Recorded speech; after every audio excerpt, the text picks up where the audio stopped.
welcome to Irondinos. I'm Shaun, and I'm here with Adam. Hey! And this week we're looking at Scourge Bringer, or if you're Jason, Scourge Bringer, or if you're Adam... I've been calling it Scourge. That means I win, it's fine. So, basically, this is a somewhat procedurally generated roguelite platform hack and slash. I do not like the roguelike elements, it annoys me, but I absolutely adore the movement and the combat in this. I have played quite a lot of this. I'd actually played it before it even came on Games of Gold, because it was on Game Pass for quite a while, and I'd played it quite a bit on there. But unfortunately, my problem with it is, right, when you die, you keep certain things that you accrue along the way, which is absolutely fine and lovely. You can take them into the next attack, but most of it you can't. And you have to, every time you have to go through all the same rooms and all the same areas, and you have to defeat them all before you can take another crack at the boss. And I get sick of that sort of thing. I know it's I try to use the thing of it's what old games are like, it's what Mario Brothers was like. But the thing is, because you'd have to restart again every time you lost your lives. But my problem with it is that you have to do all of it again, and it's different. If I've got to the boss, I'd rather those rooms are empty and I could just go back and twat the boss again without having to do these 15 other rooms. It just bugs me. That kind of repetition bugs me. But here's another one of the things you'll find along your way to help you. These, whatever you want to call them, blood-filled monoliths. Yeah, I was going to say monoliths. They bestow a gift. They're somewhat random as well. But, yeah, I absolutely... if this team wants to come along and just do a structured game with these exact mechanics, I would love them for it. I absolutely love the way it moves. I love the way the combat works. I love the way you've kind of got to keep your eye all around the room, because anything can attack from any direction. Yes. And half the floors, as you just saw there, half the floors are laced with tracks of spikes. Yes, so you can't stand on the floor for more than a couple of seconds. There's an achievement I got, which is for defeating one of these rooms without touching the floor. So you have to launch your way into the room without touching the floor and beat everything. I got you that. You can swing off the walls a bit, but it's so much fun. But what do you think about it? Yeah, it's good. As you said, I love the movement. I love the attack style. I love all the different types of moves you get as well. So you got this mega sort of boost to if something's too high, you can press that. You got a double jump, and then when you attack, it kind of hovers you in midair for a split second. So if you carry on doing it, you can actually hover there. There you go, perfect. It's a perfect example right there. So you can sort of hover there in midair, and then you can use your boost again to shoot across. I love that. But yeah, like you, I really don't like the roguelite. I think if I complete a certain amount of rooms, I'd like to sort of go back into it and have those rooms still be complete, and then carry on from where I left off, rather than having to go through it again. And not just go through it again, it all changes, so all the rooms change. Yeah. Just on that guy that just gave me all my stuff back after I died, that's entirely a luck-based thing. He will not be there every time. No, exactly. I found him once. So just making sure we're not completely, the video isn't completely negating the point we're making about having to restart. Yeah, hang on a minute, he got all his stuff back. That's not true what you're saying. And he got straight to this guy as well. No. So this guy's greed, isn't he? This guy, he charges blood for certain perks and stuff. But then there's the other guy, I think he was Peppy, wasn't it? Peppy. He's one of the nicer ones, but as Shaun said, he doesn't pop up on every single time. So this on the lower guy of the two, you can exchange the blood you've already collected. The upper one of those two merchants, he will take away hearts from your current health. Yeah.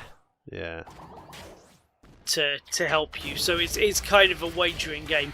Now you will see there's a couple of things I don't think I use whatsoever in this, because there's a couple of different ways you can play.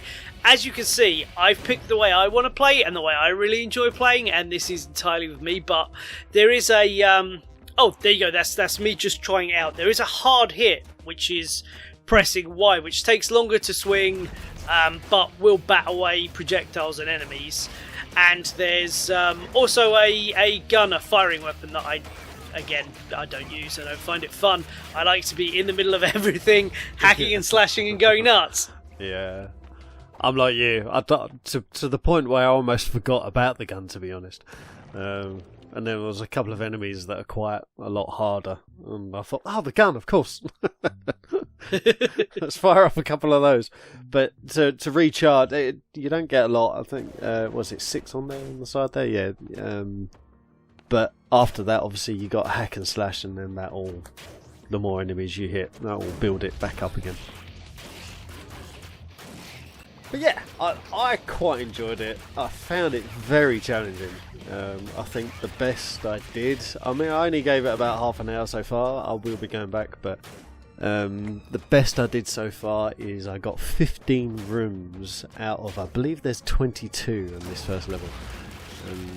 I was saying to Shaun actually, I confronted what I thought was a boss, but Shaun then told me, no, that's just a sub-boss. He's a sub-boss, the eyeball guy. Like, yeah. He's really interesting. When you get the heavy guys, so that's a problem, and I think the bigger one... Yeah, you can see it there. The bigger one of those demons... When you use your dash attack, which I'm constantly using and I constantly use to get out of the way as well as that, the larger enemies, it will drag them with you to a degree. So you've also, if they're about to launch a big attack, you need to be aware that they're probably also going to come half the distance that you're going to move as well. So you may not be getting as out of range of the attack as you were expecting, which I think is really cool. It's risk and reward. And again, I really enjoy that movement style, so I use this for everything. yeah. So, I think when I first went in, I was a bit chaotic with it. I was just like shooting towards every single enemy I got. But then when I learned, like, obviously the bigger guys that pop up on some of the rooms, I sort of learned, like, you've got to be a bit more careful and a bit more accurate with what you're doing when confronting those guys, because they can take your health quick. And these little guys are nothing to be sniffed at as well, because you can really underestimate them. They have a really small... Oh, here's the eyeball dude. They have a small delay on their attack, so it looks like you're in the right place to do the attack, but you can misjudge it. You can underestimate them and misjudge it, and they'll just get a sneaky hit, and you're like, why did I get hit by this thing of all things? But yeah, it's quite cool. I have to say, you're doing well with this dude. Like, I really struggled with this guy. This was my first time fighting him. I felt he kind of kicked my ass. You did better than me. I think it was my first time fighting him on this attempt anyway. Because I was playing this a bit, and I had the same frustrations when I was playing it in part of Games of Gold. It was just, so now the whole thing is reset. The rooms are in different combinations and different orders and stuff. So you just gotta start again. You've got to do the whole thing again. Yeah. But one thing I did learn, once you find the eyeball, so you saw it in my last video, in my last attack. Yeah. There was a room with a giant metal door. Yes. The guy with the eyeball unlocks that door. Right, I see. So you actually only need to find him and then find the boss door. Right. Which could take you going through every room. It could not. Right. I think he's over there. Yep, because you can see the little eye icon on the thing. Yeah. There you go. See how I took him almost half the way to where I was escaping there. Takes you with you. That's what I mean. And you ain't got a lot of cover in this one either. No, not at all. And unfortunately, I keep taking little hits. You can't really brute force. No, you really can't. You can't really brute force him in this one. You've got to be strategic and careful, or really you're just going to take a hit to the face. Yeah. And there he goes. Nice work. Nice work. Do you know where the boss is, or you haven't? Oh, well, no, it's procedure generated. No, it's reset, mate. So it's completely reset, of course. Yeah, like you, I don't really enjoy that sort of thing. I mean, if it was saved and then each level was procedure generated, then I'd be alright with that to a degree. But because you've got to redo all the rooms again, Do you reckon there's a benefit to going back through all the rooms before you take the boss? Yeah, because as you just saw, random creatures will drop random power-ups. Yeah. It's that's entirely RNG. The likelihood of them doing it is quite low. There we go. In fact, Yeah. But that's why you would want to go through everything. Before the boss. Yeah. Just give yourself. But it's just kind of a pain. If you just didn't have to fight the eye guy again, at least. Yeah. Yeah. Because I don't think I've played this for a good few hours after this, because I absolutely love the gameplay. I love the movement and the momentum and everything. I find it really addictive. So if I've got 5 minutes, now that I've kind of got in my head it's not something I'm going to do particularly well at, because I get annoyed with the restarting.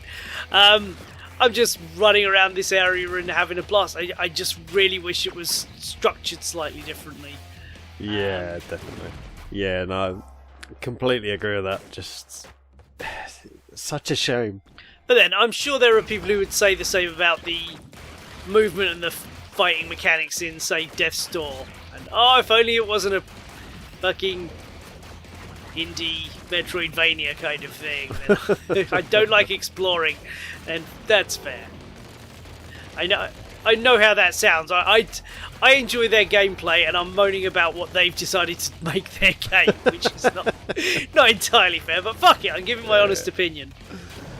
So just stop you quickly, like that guy there, he almost got me unstuck the first time I met him. I was like, what the hell is this dude? I tried firing him and your gun bounces off his shell back at you. I was like, whoa, okay. Yeah, you can meet him in rooms with very little room to actually avoid his attacks. Because obviously it's still generated. There are rules in place that there always has to be a way to avoid him, but there are rooms where it's incredibly difficult. Yeah, I found the best way was the smash. Like if you smashed him, which kind of disorientated him a bit, and then you can do your normal attack on him. I found that to be quite effective. Yeah. Unfortunately, I don't use that move, or I forget that move exists.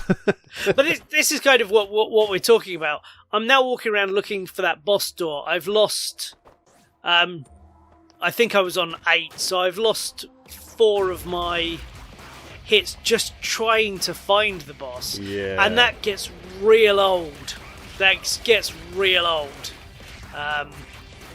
because if you think about it, it's not a lot of hits. Like you get 10 hits basically to do the whole thing, and that's if you don't find any health or anything like that. So it can be really tricky, especially when you get those big guys that pop up. So there seems to be like 2 waves to every room, right? So you attack all the smaller dudes. Once all the smaller dudes are gone, then the second wave comes in, and that's when the bigger beasts can come in and kick your ass. Yeah, that's it. Yeah, I like the thing of it being 2 waves in every room. Yeah, that was quite I cool. fucking mullered that guy. That's how you do the turtle dudes. Yeah, exactly. I like the fact as well, just before the second wave comes, there's almost a split second where you can see where they're going to spawn. So you can almost do a spawn kill on some of the ones so the wall ones, I like to get them out first because obviously any time they get a line in here, they're shooting. So they can be really annoying. Yep. Yeah, I'm with you on that. But I like this. I do like it. Yeah, it's just... Oh, no. So close, right? So close. Yeah, I have seen that boss, but I've not managed to get to him with anywhere near full health. So, unfortunately, level 1 is where I'm stuck, and level 1 is where I'll probably always be stuck. Yep, same. But again, it looks great. It sounds great. I love the art. I love the feel of it. I love the thing. It's just, unfortunately, it's very much a game for me in every way except for the actual mechanics of the game. Yeah. Damn it! Well, if you enjoyed that, download it yourself, give it a go, see how far you can get. But as from us, that'll be all. See ya! Bye!